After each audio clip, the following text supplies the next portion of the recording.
everyone, today I'm fitting coving. I've got the B&Q Nayak Coving, which is this kind of lightweight polystyrene coving. You can see that it's quite ornate, that is the shape of it, and I have found it a bit tricky. So I wanted to make this video to help you to fit it and work out the internal and the external miters. So the first thing I did was draw a plan. I've measured out everything that I needed and where the corners are. So I've got 5 internal corners that I'm going to be working with and 1 external. I'm not going to be coving this bit, there's a cupboard here, and I probably won't cove that bit today because I need to work out what I'm going to do with the trim on the side of the cupboard, but I'll get some of them done today. I did also draw myself out a little plan, a little aid memoir of what the pieces look like. So for example, this is an internal piece, so that's the shape of the one at the back here, which is the one that I'm going to cut first. It sort of looks like a little roof, and I know that my longest measurement needs to be that 125.2, so I'm going to measure that one in a minute. And then I just did that plan of what an external piece would look like. So that might be if you had like a chimney breast or something sticking out with 2 external corners. Again, I just wanted to give myself that sort of visual of what that looked like. And then the internal to external, and I've got one here, an internal to external. So I just wanted to draw myself a few pictures so I understood what I was doing. When I was planning for this project, I also did buy myself a coving miter tool, and I'm afraid that I didn't find this helpful at all. So these you can buy and place onto your coving and then cut with them. The idea, I think, is you're meant to pop them in behind, but getting that lined up and getting this, you can see this angle, getting that angle right is really difficult. And I think these only really work for that kind of flat sort of scoop coving. So I'm going to be using a combination of the miter saw, which I really like using because you can get a really sharp edge with the miter saw. I do find with the miter box you get a little bit of bubbling off the edge, but it's fine. You can just use a piece of sandpaper and sand it back. I took a small offcut of coving and placed it on the wall and drew a line across the top and the bottom. I used this as a guide so I could see where the coving needed to go. When I bought my coving, I also bought one of these Nayak Coving corner packs, and I honestly couldn't have done this job without these. So it contains a miter joint inside, and I've marked them up with sealing on the top so that I could really understand what the miter is looking like. What on earth was happening here to make that miter work? You can use these pre-cut corners and buy packs of them, stick them up and then join long lengths of the coving to them. But I didn't want to have joins in the bathroom, it's such a small room. I just wanted to use the long lengths and cut the corners myself. I also found that the corners in the packs are never perfect, but they are a brilliant help to work out your corner cuts, and I couldn't have done this project without them. So the piece that I am working on at the moment is this piece along the back of my wall, and I want to do the left side, so the bit that's going into that corner. So I need to copy that on my piece of coving. So that's what I'm going to do. So I'm over at the miter saw and I've got this piece. This is the angle that I'm trying to replicate. I've got my blade fixed at 45 degrees going that way, and I know that I need to take that piece, turn it around and stand it up against the back, and I would get that 45 degree angle.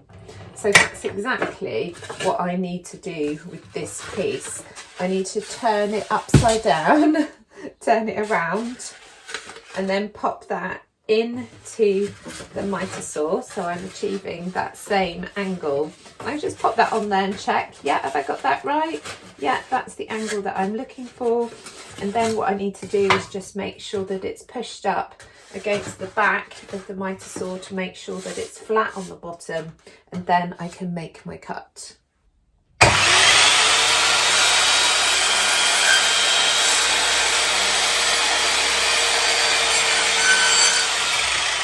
For the right hand mitre, I measured the length that I needed, which was the length at the bottom, so corner to corner. I again tested it against my pattern piece first before I made my cut. I used my pre-cut corner to check I got my angle right, and I checked my mitre saw blade against the mark that I'd made before I made my cut. Okay, so it's time now to go and just check it on the wall, and if I'm happy, then I will pop some grab adhesive on the edge and stick it up. I use Screwfix no nonsense grab adhesive for this job. I placed the coving on the wall between the line marks that I had made, and it stuck straight away. But I could manoeuvre it. I cleaned off any excess adhesive with my finger and then with a cloth.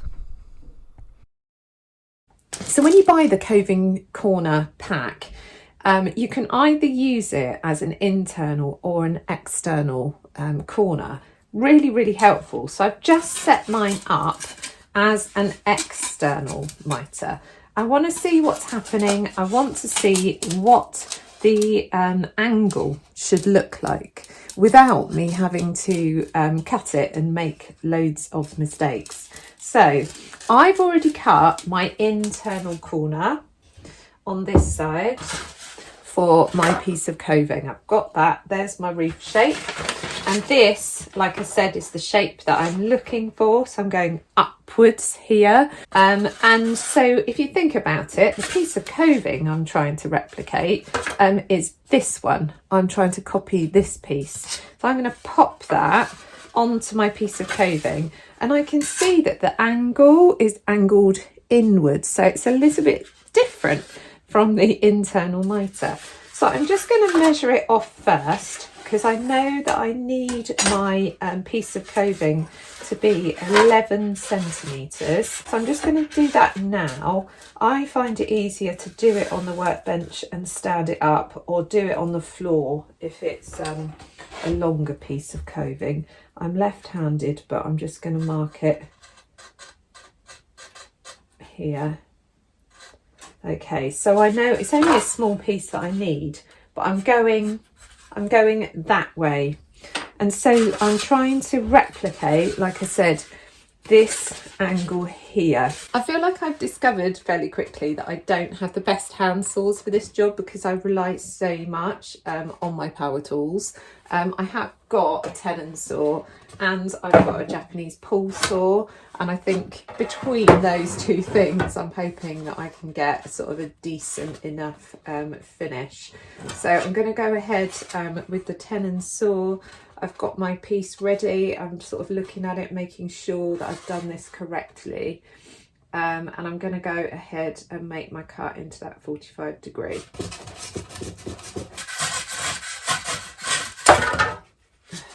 There we go. So that is my external now cut, ready to pop on the wall. So I've cut my pieces here. I've got an internal to external, and then here internal to external.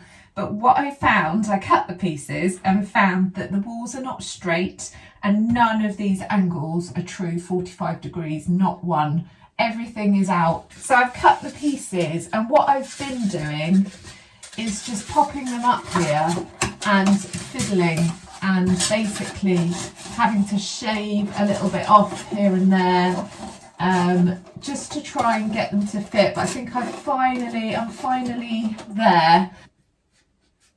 I've got to say, I have said a few swear words during this project. I found it really challenging because nothing is completely straight and true, and because there's that bit of error that you can get from cutting with the mitre box. There's also error if you ever so slightly get it off on the mitre saw. There's room for error, and there's room for error in my measuring, and I've found this a really challenging job.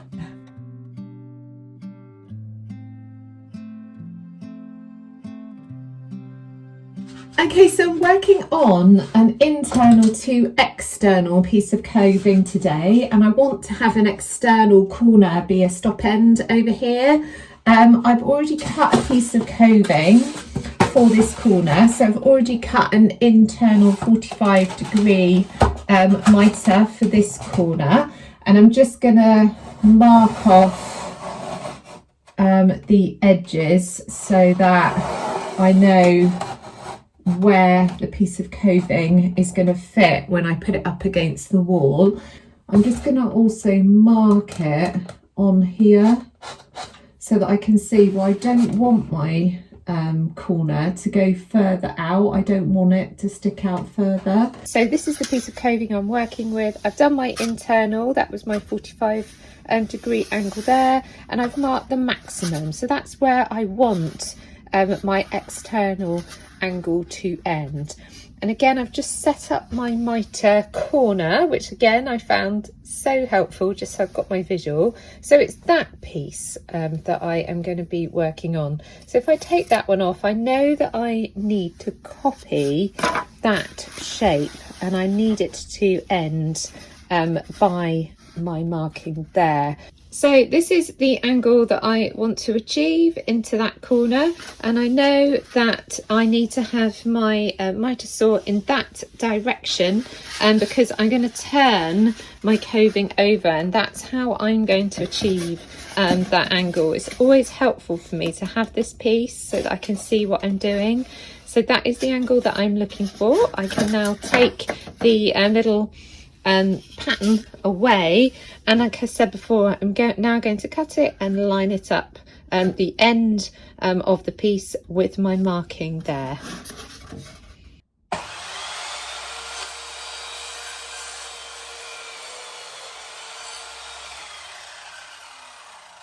So I have been inside and I've popped this piece up against the wall to see what it looks like. And then I found an offcut, so that was an offcut of a bit of mitre that I'd done earlier, and just held that up against it. So what I want to do is have a straight edge. I don't want any kind of mitre cutting here. So I put it up against the wall. I've sort of marked it. For me, it was 8.2 centimetres off that corner. But I can also mark it sort of underneath. I can see where one piece ends and the other one where I need to have my straight cut.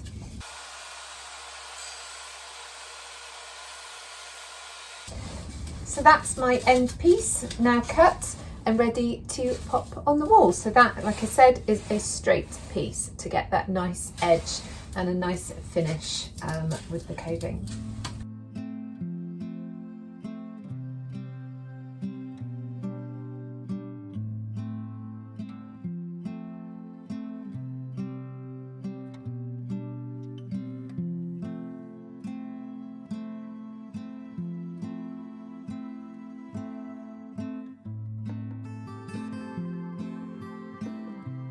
Okay, so I've popped my end piece on there, so all I'm going to do now is just go through with the adhesive, just filling in those gaps just to neaten it up.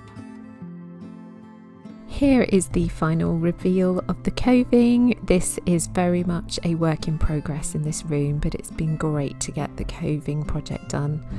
I did use some caulk to fill in some of the little gaps, and then I painted it all with 2 coats of the white emulsion, which was the same paint that I used on the ceiling. I did find it really tricky to put it up, but I am happy with the final result. I think I probably will attempt to put up coving in another room now. If you're not a subscriber, then it would be lovely if you would subscribe. Thank you so much for watching, and I'll see you again soon. Bye!